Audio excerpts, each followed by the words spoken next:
साथियों, आज हम लोग दिल्ली में तमाम सारे forces, I saw joint action committee, हम लोग इकट्ठा हुए हैं प्रोटेस्ट के लिए। और आज आईसा का राष्ट्रीय प्रतिरोध दिवस भी है। उत्तर प्रदेश चुनाव हुआ, चुने गए योगी आदित्यनाथ। मोहित ने कहा कि चुनाव से पहले उनका कुछ भाषण, उनका क्लेम टू फेम क्या है, क्यों योगी आदित्यनाथ जाने जाते हैं। पूर्वांचल में ये कहा जाता था कि पूर्वांचल में अगर रहना है तो योगी योगी कहना है, और कौन नहीं रह पाएंगे। और इसका डेफिनेशन भाजपा ने दिया था। देश रामजादे और हरामजादे में बटा हुआ है, ये भाजपा नेताओं का कहना है। और हरामजादे कौन है? मनुस्मृति के मुताबिक जो ब्रह्मा के शरीर के कुछ हिस्सों से पैदा नहीं हुए थे, शूद्र, वो हरामजादे होंगे जो अपने मेहनत से इस देश को चलाते हैं। मुसलमान होंगे हरामजादे बीजेपी के मुताबिक। तो योगी आदित्यनाथ का क्लेम टू फेम है, यही है कि उन्होंने एक भाषण दिया था जिसमें उन्होंने कहा था कि कब्र से उठा के मुसलमान महिलाओं का बलात्कार करेंगे। और संविधान का सौगंध खाके ये आदमी उत्तर प्रदेश का मुख्यमंत्री बना है। और इनको लगा था कि इनके मुख्यमंत्री बनने के बाद सन्नाटा छा जाएगा, पत्ता नहीं हिलेगा, कहीं पे कुछ बात नहीं होगा। ऊंचे जाति के दबंग लोग उत्तर प्रदेश भर में सेलिब्रेशन का माहौल बनाए, जश्न मनाने निकले जगह जगह कि अब हमारी सरकार आई है, दबंगों का सरकार आया है, सामंती ताकतों का सरकार आया है, जिनके लिए संविधान का कोई मायने नहीं है। ये दबंग जाति, ये सामंती ताकत अपना सत्ता, अपना अधिकार मनुस्मृति से लेते हैं, लेकिन वो हुआ नहीं। सहारनपुर में जो घटना हुआ, शब्बीरपुर गांव में जो घटना हुआ, वो कहां से हुआ? 14 अप्रैल के दिन शब्बीरपुर गांव के दलित साथी बाबा साहेब अम्बेडकर का मूर्ति वहां के रविदास टेम्पल में लगाना चाहते थे। बगल के ठाकुर गांव है, ठाकुरों का गांव है, ठाकुरों का बस्ती है, वहां से आके उन्होंने कहा कि बाबा साहेब अम्बेडकर जिन्होंने संविधान लिखा था, उनका मूर्ति आप रविदास टेम्पल में नहीं लगा सकते, आपके पास परमिशन नहीं है। और उसी दौरान देश भर में मीडिया में हम देख रहे थे कि नरेंद्र मोदी जी बाबा साहेब अम्बेडकर के मूर्ति में जाके फूल चढ़ा रहे थे। लेकिन इनका ताकत जहां से आता है, इनका जो समर्थक है, जिनका ये प्रतिनिधित्व करते हैं, वो दबंग जाति आके कहे कि आप नहीं लगा सकते ये मूर्तियां, और मूर्ति लगाने नहीं दिया गया।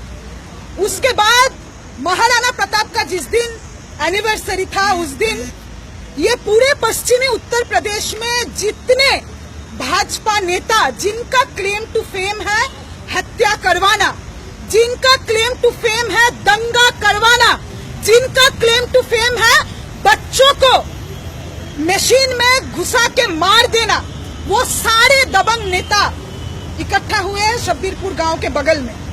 और उस दिन इन्होंने शब्बीरपुर गांव में आके इन्होंने हंगामा मचाया। रविदास टेम्पल में जाके इन्होंने क्या क्या किया, ये कुछ भी मीडिया में नहीं आया होगा। रविदास टेम्पल में जाके इन्होंने वहां पे पेशाब किया दलितों को अपमान करने के लिए। रविदास के मूर्ति को तोड़ा, वहां पे आग लगाया, और लगभग 3000 के आसपास ठाकुर जाति के लोग इकट्ठा होके दलितों के गांव को जलाया।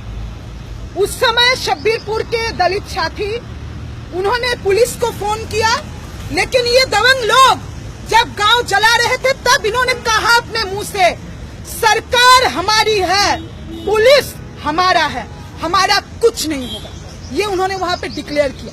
गांव जलाते हुए, दलितों के गांव जलाते हुए, हाथ में तलवार लेके दलितों को मारते हुए दबंग जातियों के लोगों ने कहा कि पुलिस प्रशासन हमारा है, सरकार हमारा है, हमारा बाल भी बांका नहीं कर पाओगे। और हमने देखा कि उसके बाद यही हुआ। उसके बाद जब सहारनपुर के दलित साथी इकट्ठा हुए न्याय मांगने के लिए, उस दिन वहां पे लाठीचार्ज करवाया गया, हिंसा भड़काया गया, और उसके बाद ये डिक्लेयर कर दिया गया कि भीम आर्मी, पुलिस के द्वारा लाठीचार्ज हुआ जब दलित इकट्ठा हुए थे। किस लिए? न्याय मांगने के लिए, ये कहने के लिए कि ये गरीब घर के ये दलित घर का जो गांव जलाया गया, इसका न्याय कौन देगा? वहां पे पुलिस ने लाठीचार्ज किया और उसके बाद पुलिस ने हिंसा भड़काई। उसके बाद कह दिया गया कि भीम आर्मी नक्सली है और उसके बाद शुरू हुआ भीम आर्मी का उच्छन। हम दिल्ली में रहने वाले लोग जो यहाँ पे लोकतंत्र के लिए, सोशल जस्टिस के लिए, ब्राह्मणवाद के खिलाफ, जातिवाद के खिलाफ आंदोलन लड़ते हैं, हमने ये झेला हुआ है। हमने देखा है कि हमारे कैंपस के अंदर हमारे साथ लड़ने वाले साथियों का किस तरीके से विछन हुआ था।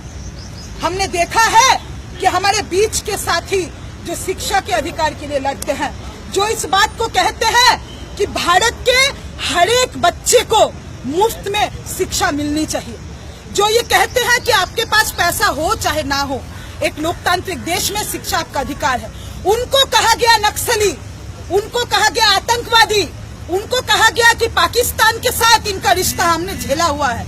और वही चीज भीम आर्मी के साथ हुआ।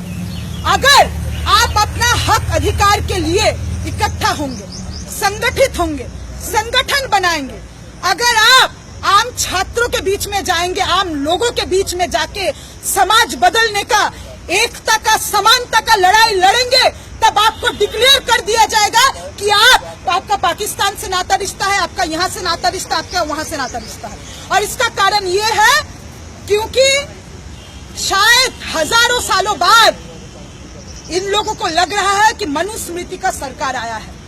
इसका कारण ये है क्योंकि देशद्रोही लोग जो इस देश के खिलाफ है, जो लोग अंग्रेजों से माफी मांगे थे, जिन्होंने कहा था कि आजादी का लड़ाई बहुत बुरा है, ये हम ना करेंगे, हमारे हुक्म हम ये ना करेंगे, देश की आजादी का लड़ाई हम ना लड़ेंगे, और जो लड़ रहे हैं वो बुरे हैं, वो लोग आज, वो देशद्रोही लोग आज मुख्यमंत्री और प्रधानमंत्री बन के बैठे हैं।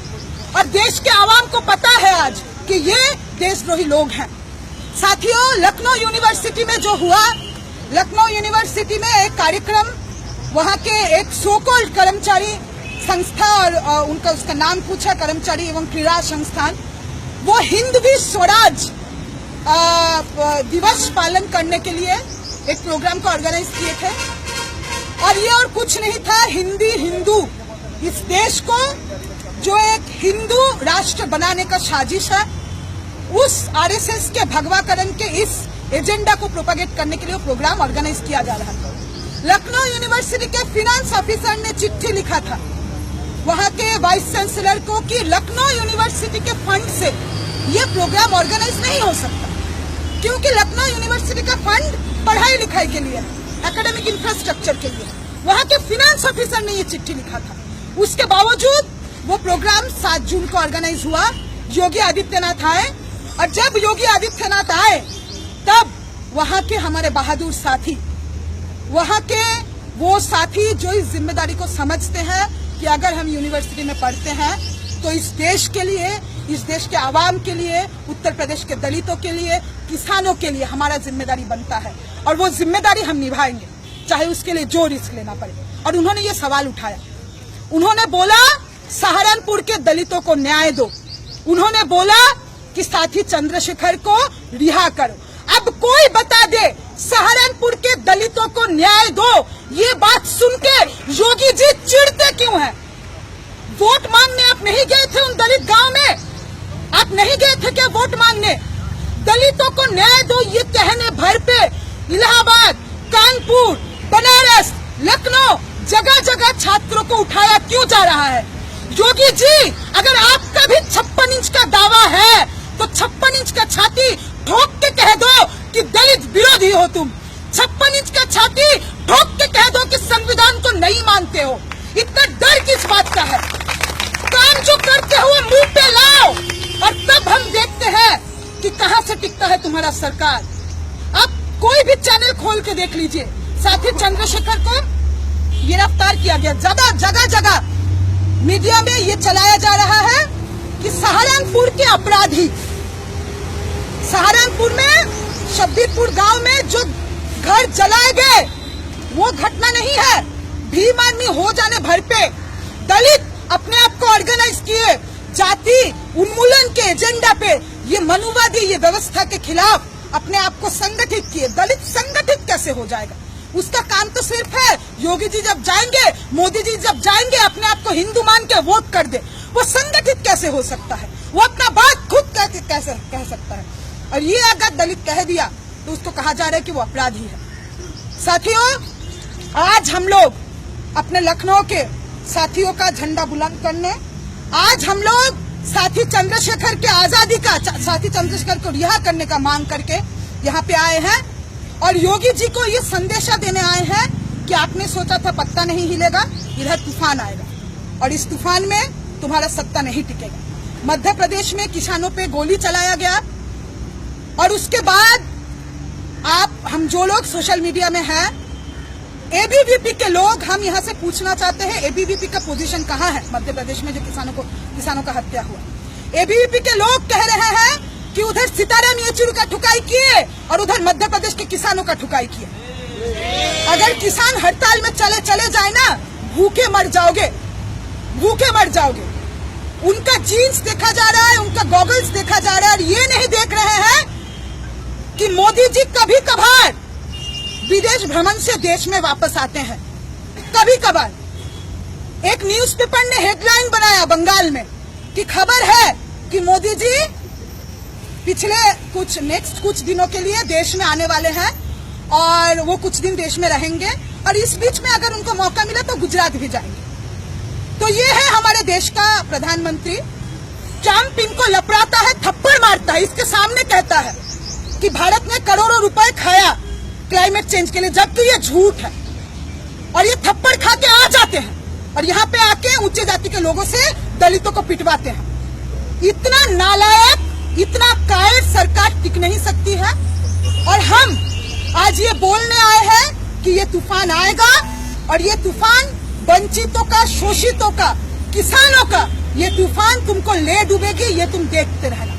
साथियों, जब तक लखनऊ के साथियों का रिहा नहीं होता है, जब तक चंद्रशेखर आजाद को रिहा नहीं किया जाता है, ये कैंपेन, ये प्रचार, ये प्रोटेस्ट हम लोगों को करते रहना पड़ेगा और यही कह के मैं अपने बात को खत्म करना चाहती हूँ।